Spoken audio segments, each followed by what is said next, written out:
Мен кичинекей кезимдеги ар бир кетирген каталарымды карап көрсөм, ошол каталар мага жардам бериптир. Аябай көп каталарды кетирипмин. Менимче бардыгы эле билсе керек. Мага жумушка орношуу аябай кыйынга турган. 30дан ашык аракеттеримде майнап чыккан эмес. Ар биринде менден баш тартышты. Керек болсо шанс да беришкен жок. KFC'ге 23 адамды ишке кабыл алышты. Бирок бир гана мени алышкан жок.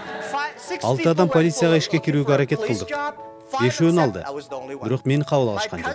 Бөлөм экөөбүз биздин шаардагы 4 жылдыздуу мейманкананын жөнөкөй эле кызматчылык ордуна иштейли деп бардык. Укмуштай узун кезекте 2 саат турганбыз. Бөлөм ишке алды, мени алышкан жок. Апам мени карап туруп, дейт.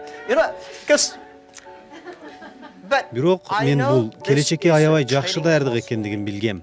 Ошентип мен 30 жашка чейин жолдуу болгонум жок. Ооба, адамдар мындайга моюн сунушат, бирок мен анткеним жок. Менде дагы бир мүмкүнчүлүк бар дечүмүн.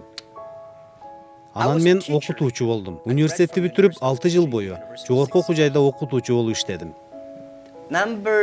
5-жылы студенттер мени эң мыкты окутуучу деп тандашты. Студенттер мектептен эмне үйрөнгөндүгүмдү гана айтып берчүмүн. Ошондой эле өзүмдүн 10 жылдагы жеңишим менен жеңилүүлөрүмдөн алган тажрыйбаларымды айтчумун.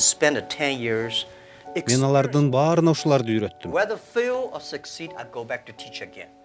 Мына ушундан кийин Alibaba компаниясын түзүү ою келди.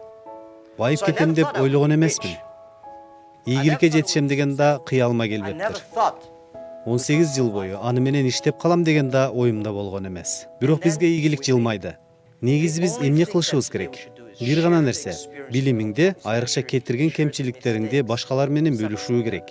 Мен ушинтип ойлойм. Анан урматтуу достор, бир нерсени эсиңерден чыгарбагыла.